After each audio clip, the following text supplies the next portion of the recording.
You're listening to Shoe In, covering the ins and outs of all things footwear, from sneakers to heels, loafers to slippers, and every type of shoe in between. Brought to you by the FDRA, the Footwear Industries Association focused on retail, trade, politics, and fashion, helping create and enhance conversations on all things footwear. And now your footwear insiders, Matt Priest and Andy Polk. Folks, welcome back to the Shoe In Show, the Footwear Industries podcast. We're covering all things business, the shoe biz, all the ins and outs, as the intro said. Today, I'm super excited because I think for the first time, we're going to talk to someone who actually runs e-commerce and technology for a major shoe retailer. And obviously, that is the name of the game right now, Jasmine. I mean, obviously, when we hit kind of this great pause in our economy and basically online, either delivering to the house or pick up curbside was the only game out there. All of a sudden, everybody realized how important e-commerce was, but never knew how much it would be growing this quickly. Correct, Jasmine?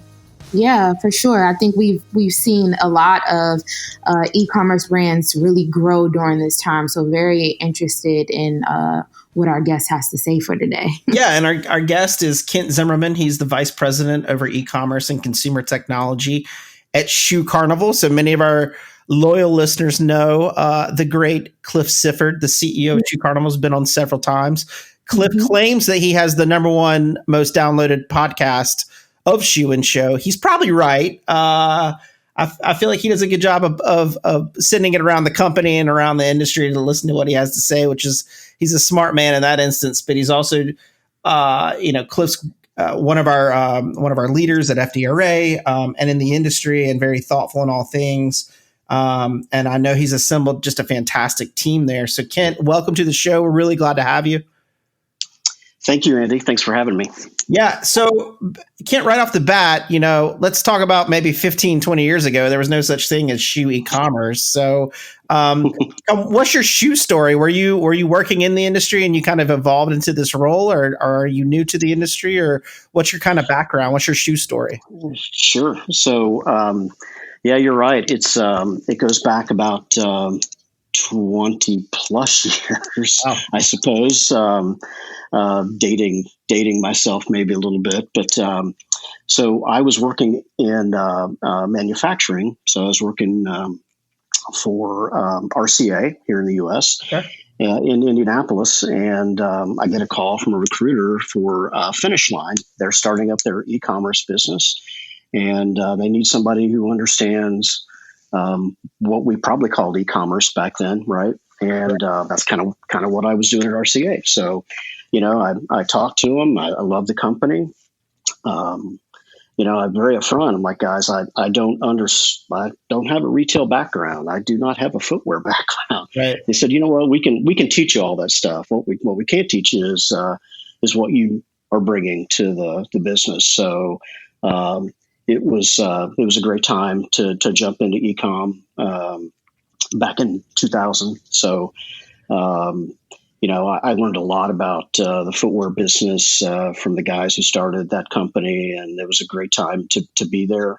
Took them from, watched our first dollar to several $1 million, and kind of left that side of the business and just kind of hung out my own shingle and was doing some consulting work. And Shoe Carnival was actually one of my clients, and I think we were working together for 6 months or so, and Cliff made some changes from a leadership perspective, and kind of talked me into coming back to the business. And it's been quite a ride here. So it's something. Two things that I happen to know very well, right? The footwear side of the business and e-commerce.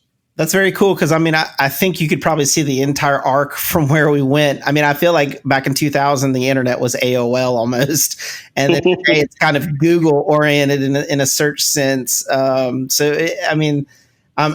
the job from when you first started in working in building platforms or building an e-commerce site is much changed today with the technology. But for folks out there who I mean, the amazing thing about this show is we have folks on in different departments of a company, and folks even within the same company are like, "Gosh, I didn't realize that Kent did all that stuff for us." So, what when we talk about e-commerce today and consumer technology from your perspective, what's the day job look like for you? What do you do on a daily basis? What areas do you cover? What kind of tech do you oversee? Just to give us an idea of what your role is. Yeah, for sure. And I think this is different for a lot of different retailers, right? Some very much has an operational tilt. Some may have more of a marketing tilt. Some may have more of a technology tilt. And I think what I've found is to really be able to run an e-commerce effectively, or e-commerce business effectively, you have to be a utility infielder. You have to know all of these things. You have to know technology inside and out. You have to understand the marketing side of the business, and the non-sexy part of e-com is the last mile to the customer and customer service and all those order management, all those things that is not really consumer facing, but is extremely important to the business. So, for me, I've got a development team, and we obviously handle the tech side of what we do and the user experience on the website, but I've also got a ton of responsibility around, again, customer service, the order management piece, and work daily lockstep with our marketing leadership in terms of how they fit into our business. But again, we all have to understand the mechanics of each one of those pieces. I think it's a great point, because sometimes we think e-commerce and we just think sales, right? Like, all right, they're doing sales, right? And they're not thinking about how many systems you have to integrate, how they have to talk to each other. Because you're talking about, you've got to work with the marketing team to make sure that, that you can update the website quickly and the promotion goes where it needs to. You got to work with the data guys to make sure that the data feed back into the marketing team and sales team. You got to make sure that the platform actually works when somebody clicks buy, it actually makes the purchase and the money goes to the company. And then you got to integrate the supply chain to make sure it goes from your warehouse or your store over. So I think that's a very well made point of, you're basically the hub and you've got to make it all work. And that, my friend, is extremely difficult. So kudos to you for all that hard work. But I think that is, but am I right? Do you think some people just think that the e-commerce is the sales and they don't realize all the other things you have to plug into it? Oh, for sure. It's, they think of it as like a general manager, right, type role. And, don't get me wrong, sales is a very, forecasting and budgeting. And, right. The reality is that we're running a pretty big business inside of a pretty big business. So, right. So we I am a bit of a GM as it relates to our e-com business, but we have to fit. We can't operate in our own silo. So we have to work within the broader functions of Shoe Carnival, within the merchandising organization, within supply chain, within finance, within IT, things like that. So, that's one of the things that I think, quite frankly, is one of our strengths. It's why we've been so successful. Yeah. And let me ask you about that, because I think, and you can tell us about this, because there's always a question in mind is a shopper online different than a shopper in the store? So what are kind of around that? Are there differences that you guys definitely see? And obviously you're talking about the interplay by fitting into the greater business and having those synergies back and forth. But how are, when we look at, we just had our holiday sales survey that just launched. You can go to fda.org and pull that down. But we saw from consumers across the country, something like 71% now are looking to make a purchase online and ship to their house. It's a big jump from last year. We all know why, obviously with the virus, but that's a huge uptick. And so I just wonder, first of all, are the behaviors and attitudes different online versus those in stores? Do you see that? Is that an actual thing that you look at? Well, yeah, there's no question. I've been doing this long enough to know that, when I'm talking to folks that don't really understand eComm, one of the first things I'll tell them is that, if you're going to do this for long, you have to get used to rejection because the reality is that on a good day, right, 95-ish%, whatever the number is, of the people don't buy from you, right? Right. But you have to understand that you can't dictate how a customer wants to shop your brand, or in our case, our stores versus online. You just have to be prepared to react when they exhibit certain behaviors. So we understand that a lot of customers just want to use the website to research information before they go into our stores, right? And we've done a lot of work to position the website to be able to support that behavior. And certainly post-COVID, we think some of that behavior has shifted more to purchasing. Right. So at the same time, it's like, yes, I have a business to run. I want to try to convert as many customers that come online as possible. But we're also one of the most visible touch points for our brand, for our company, right? And we have to be able to support that. And the key for us is to simply be there for the customer when they're clearly in a browsing and shopping mode and their intent is to buy online. But we also need to be there for the customer who we think is probably just using it as an informational part of their shopping journey, and the intent is really to go into the store and buy. Right. And around that too, I think one of the key things these days, because you're talking about sales, right? I mean, we all exist to sell shoes at this point. So when we're talking about that and attitudes, behaviors, and the shifts and how you're managing all that stuff, I mean, there's this idea about how in this environment, especially with online, how we reduce the friction to buying, right? So it's like, how many clicks do they go through to make a purchase? How long is it going to take them once they make that decision? How do we ease up on that? So, I mean, obviously we've seen things, we were talking about futuristic ways of if someone gets their foot scanned, then automatically that could be just like a zip code where that their shoe size and everything matches to the inventory, where they can look at all those different things. We've also talked about payment issues and how, you guys are arranging different ways to make payments. What are, around those things, are those things you guys are talking about and implementing and actually are on the website now? What are some of those ways to make it so simple where they hop on there, they see something they like, that they instantly go, there's not even a question in their mind that they're going to hit the buy button? I think the key to creating an experience that's frictionless for the customer is trying to remember and store as much information about their prior behavior, right? So if you've shopped with us 2 or 3 times and you've got a credit card, or you have the same email address, or you tend to gravitate towards a certain category, we want to take you through that experience as smoothly as possible. So a lot of the friction that happens, obviously, is during payment. Customers don't like to enter their address multiple times, considering that the vast majority of these experiences are now happening on the mobile devices on a small screen. That we all know how cumbersome that is sometimes to kind of keep typing on that little keypad over and over again, right?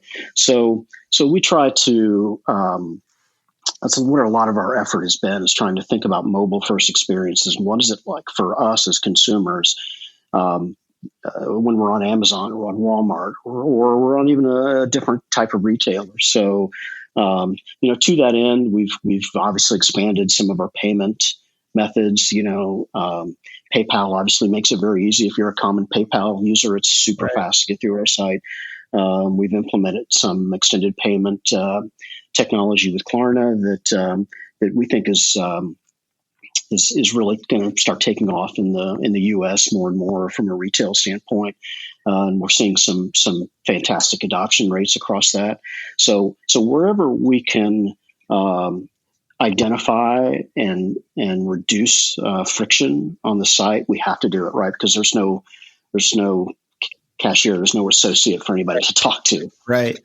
And I think you're right. I mean, when you look at the shoe costs and all of a sudden you realize you can break up the payments. I mean, obviously with the economy the way it is and the lack of disposable income because of, currently right now as we're taping, no stimulus agreement, no extra money coming out from the government, and you can stretch those payments out. That's a winner. When you look at paying $25 right now instead of, $75 or $100, I think that really helps a lot of folks. Kind of around those things too. I'm interested in your thoughts. Obviously, we're in the throes of this e-commerce revolution. I feel like there's every 6 months there's probably some e-commerce revolution you're dealing with, but especially around COVID that we have right now. But as we look to the future, kind of optimistically through this kind of COVID haze we have, what are some technology you think that are really going to be kind of game changers for our industry? And I'm thinking, in my own mind, I think 5G, where you have these huge internet speeds with no real latency. So when you talk about like using your mobile device to navigate sites almost instantly, flowing through things much faster. But also, and I get your take on this too, but voice seems to be something in the future that, instead of typing on our computer system. I mean, if you go to China, everybody just talks to their phone and tells it what to do, versus here in the US, it seems like we're constantly hitting a keypad in some sense. What are things that you're looking at that in the future you're like kind of excited about that we could implement and actually use?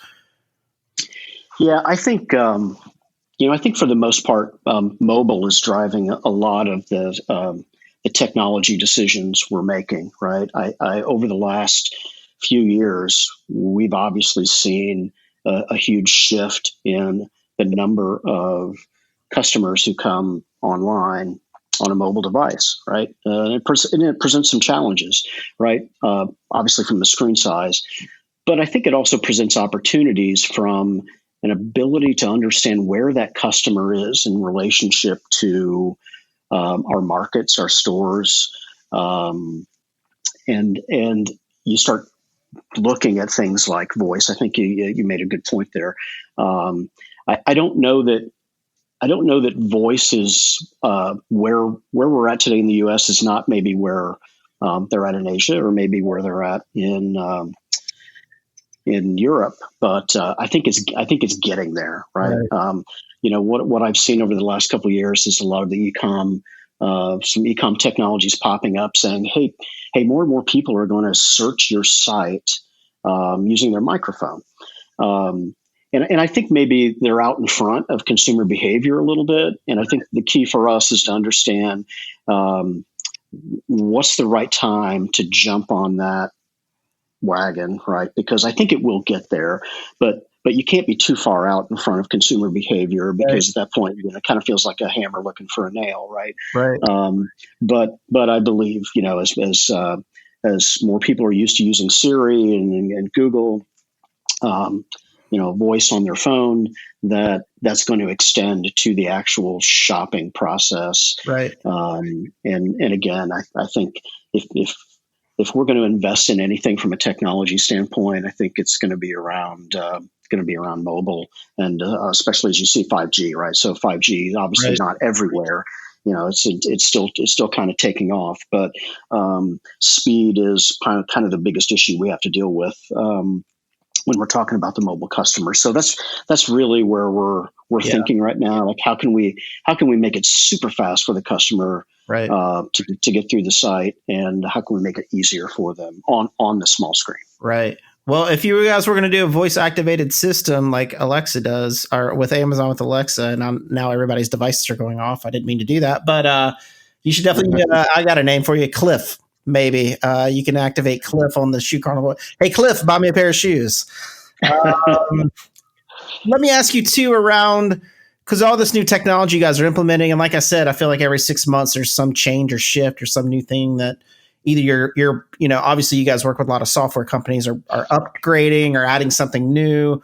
So maybe really quickly around talent, I feel like our industry is doing okay with talent around developers and programmers. Not everybody's there. But what do you think in the coming years, how much importance is going to be put on things like programming, developers, data scientists compared to the last 5 years? I think it's incredibly important to focus on development talent and analytical talent. I think if we look at two things that are incredibly important here as it relates to our business, it's being able to hire the right people that understand the technology that we're using, right? And not to get ourselves in a position where we're using some very closed technology. I think that drives a lot of our decision making, where it really is around technology investments here is. Can we find people to support it? Right? Are we forward enough thinking in terms of who will be available from a talent perspective, and the same from a data standpoint. We've made some pretty big investments around CRM, so a big part of that is we have all this data, right? We don't have necessarily a data problem, but every retailer has a challenge with how do we stitch all this together, and how do we find smart people to help make sense of what we're stitching together. And so one of the things that the post-COVID has shown us is that our development team can work extremely efficiently remotely, right? And we had to learn that because we obviously had offices closed, and we were kind of forced into that model. But I think we've shown that we can be very effective during that period, and that's kind of given us the freedom as we try to look at our talent acquisition process. Let's look beyond just Evansville, right? Let's just try to find the right person for the role, no matter where they live. I think that's a great point, because I think that is, I think that's been the mindset in leaders thinking about how they do more talent and find it anywhere around the world. I hope that when things return where there's a vaccine and people are traveling, and that we don't go back to that old mindset of somebody's got to be in the office doing this, because I do think there's going to be an awful lot of talent leaving Silicon Valley and leaving cities and moving to other places, and may want some new opportunities, and especially with our industry, with the way it has the opportunity to grow. And so I think that's dead on. And also just around your points around data wisdom, I think going forward, the winners in this new world are going to be the people who aren't trying to figure out how to collect data, but like make sense of it, how they're wise about it, how they implement it, use it to make better decisions around price and product and where they stick their inventory and all that kind of stuff. So I think that's very interesting, because I think a lot of times we think the machines are going to do it for us, right? We're going to plug it into a system. The AI is going to spit it out. And I guess if you got like $20 billion, you can create that. But I think it's interesting you're talking about the interplay between human intelligence and human know-how. Someone who's been in the industry for a long time, has a good gut feeling, mixed with that data to make better decisions, right? Like the interplay between those are so important now in our business. Yeah, I think I'm a believer in machine learning, right? Real machine learning and real artificial intelligence. I think it has a place in retail. But I have been fortunate during my time here at Shoe Carnival to work closely with some like Cliff and Carl and others in the business who have been in this business a long time. You can't replace what they do with artificial intelligence, right? So you have to find the right balance. And I think for us, it's around analyzing and understanding behavioral aspects, what people are doing in the stores, what people are doing on the website, being able to look at historical information around how someone may shop here, and we need to kind of plug those things into some automated processes, right? Some machine learning processes, but at the same time, the real value of that is around analyzing that information to help really, really smart merchandisers make the best decisions possible. Because you can't machine learn your way through decades of experience in merchandising. You just can't. Plus, you get to listen to Cliff and Carl's stories, right? I mean, a machine's never going to give you any good jokes or any great stories that'll, make you laugh. And there's no that's invaluable. Very, very much so, because all these stories that you can learn from the past that can inform the future. So machine learning is important, but it's not as much fun as Cliff and Carl for sure. You got that right. Let me ask you before we pivot over to Jasmine, and we're going to do a fun segment to end this up. holiday season is already here, which is weird to say. I went to my local Home Depot to pick up something, and I walked through the Halloween aisle only to get to the Christmas trees. That was really talk about warp speed from one holiday to another, or one season to another. But holiday season is already here. Are you guys already seeing an uptick in people looking for deals? And then, for the holiday season, is it going to be overwhelming online? Are you expecting like huge record traffic, and are you guys prepared for that and ready and geared up? Well, Andy, it's probably going to be the most unusual holiday we've seen, right? Especially in this business, and I think it probably started in earnest maybe with Prime Day last week. I think the shift that Amazon made. I mean, look, we always have to deal with a Prime Day in July, and you can argue whether there's a retail halo that exists.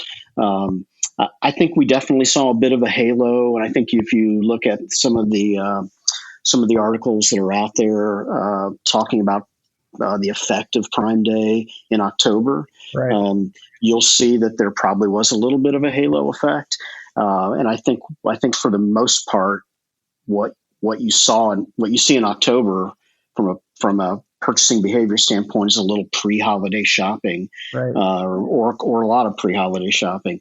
But look, every year it seems that holiday creeps closer and closer to the start of November, and now I think you're seeing it kind of bleed into October. Like you say, you go into a store and it's holiday already. Right.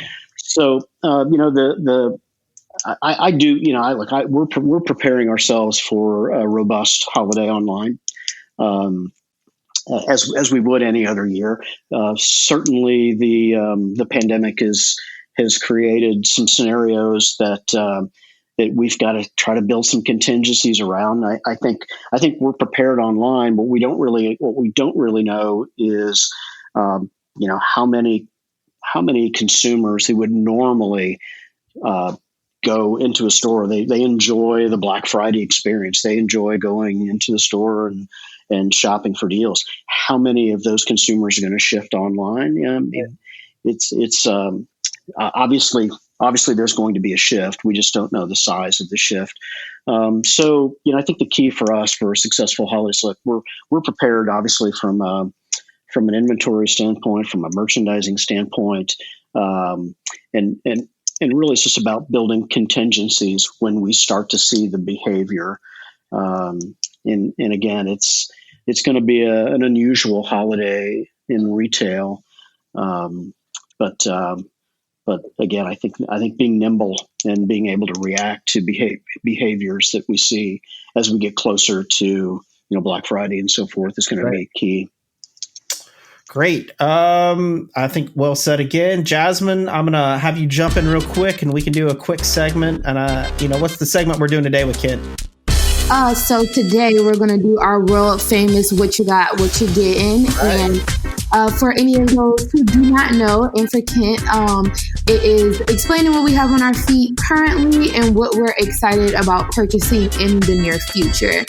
So I will do the test round and tell you that I actually have some very cozy, thick socks on right now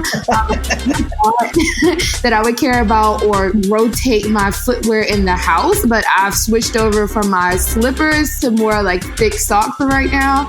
But speaking of being warm, in the near future, I'm really excited to buy some over-the-knee boots. Shoe Carnival has like a great selection for like women's over-the-knee boots, whether it's like a short heel or flats. I'm interested in some flats because we don't have very many places to go with heels right now. But I'm very excited to go boot shopping very soon. So that is probably what I'm going to get next. Some Journey collection, Jezebel over-the-knee boots from Shoe Carnival. Nice. We're excited to hear that. He's probably tracking you right now, Jasmine, as you're on. So Kit, what do you have on your feet? And then what are you looking at over the holiday season that you might be tempted to make a purchase? What do I have on my feet? I have a pair of Nike Air Max VGRs. So we are kind of back in the office, but it's a little bit casual. So I'm wearing sneakers more and more often. if I were at home in my home office, I'd probably be wearing a pair of Crocs. Yeah. What am I excited about? I'm a bit of a sneaker head, although not quite as crazy about it as some others. So I'm always looking out for retro shoes, right? So I'm a big fan of the Nike Dunks SB. So those are kind of low, kind of skateboard type shoes, and I'm looking at some older Pumas, things that kind of resonate with me from when I was a kid. So. Yeah. Oh, great picks, Kit. I would agree with that. I've bought some low top Pumas recently too. It's just kind of like a everyday go-to shoe for me. It goes with like a lot of my outfits. Then have been coming out with some great colorways, some interesting laces. So the Dunks have been really popular for 2020. Yeah. Puma has a ton of colors. That's what's great about it, right? The Puma clouds that come in. Seems like a million colors. Yeah. Nice. What about Andy? I have on some Sperry's. I'm getting back into Sperry's a little bit now. It's getting a little bit cooler out there. I'm looking to get some boots probably for this winter. I don't know how, being on the East Coast, they said it's going to be mild, but we kind of had a mild summer, so I'm expecting to get some snow, and I need some snow boots. So definitely going to be looking at. I'm more of a need-based shopper than many people, as many people on the show know. But I am always interested because I love going to the different retail websites. I'm actually on Shoe Carnival right now, and I think what's great is if you pull up a shoe, you instantly see the price, and then right below it, it says Klarna 4 interest-free payments of this. And I think that is something where you look at that and you're like, why wouldn't you do that? Interest-free payments. So I think... Why wouldn't you? Exactly. So... so I think that's always that influences me, especially where I'm like, okay, I can spread this out a little bit. Perfect. So I'm really interested in this trend that's happening around that. And Ken, I know we're ending the show, but I'd love to have you come back and talk more about other things around e-commerce, like how you guys are running your shoe perks program and things like that, and what, setting up programs like that online and running those systems and keeping up with all that data. Because I do think there's a completely separate conversation around data, both in terms of security, but also there's those analytics that we talked a little bit about. So if we can grab you back at some point, maybe in 2021, just to chat and rap about that a bit, I think that'd be great. Yeah, I'd love to be back. Perfect. Well, again, Kent, thanks for joining us today, and thanks for kind of shedding some light on what you guys are doing, kind of the role and how important e-commerce is to multiple departments and the whole business as a whole. I think it kind of deconstructs some people's preset notions of what e-commerce is and is not, and I think that really helped clear it up and how important it is and how important the talent around that's going to be in the future and all these different technologies. So thank you for all that fascinating show. Folks, as always, you can go to shoeandshow.com and see our full catalog. We have over 250 episodes now. Many of the episodes are still very relevant, even though we're going through these changing times, still very relevant to our industry to learn. You can listen to us on every single podcast out there, every single podcast platform, from Apple to Spotify, etc. And you can also drop us a line at shoeandshow.com and let us know guest ideas, topical ideas that you want to hear about. We always want to hear from our listeners on industry, what you want to hear about. This is your footwear podcast, and we want to focus on strengthening the industry and helping everybody get a little bit better at their craft. So for Jasmine, and again, thanks to Kent from Shoe Carnival, and folks, go to shoecarnival.com to find out all their amazing styles, collections, and interest-free payments. Shoecarnival.com. For that, Shoe-In is out. Shoe-In has been brought to you by the FDRA, the Footwear Industries Association focused on retail, trade, politics, and fashion, helping create and enhance conversations on all things footwear.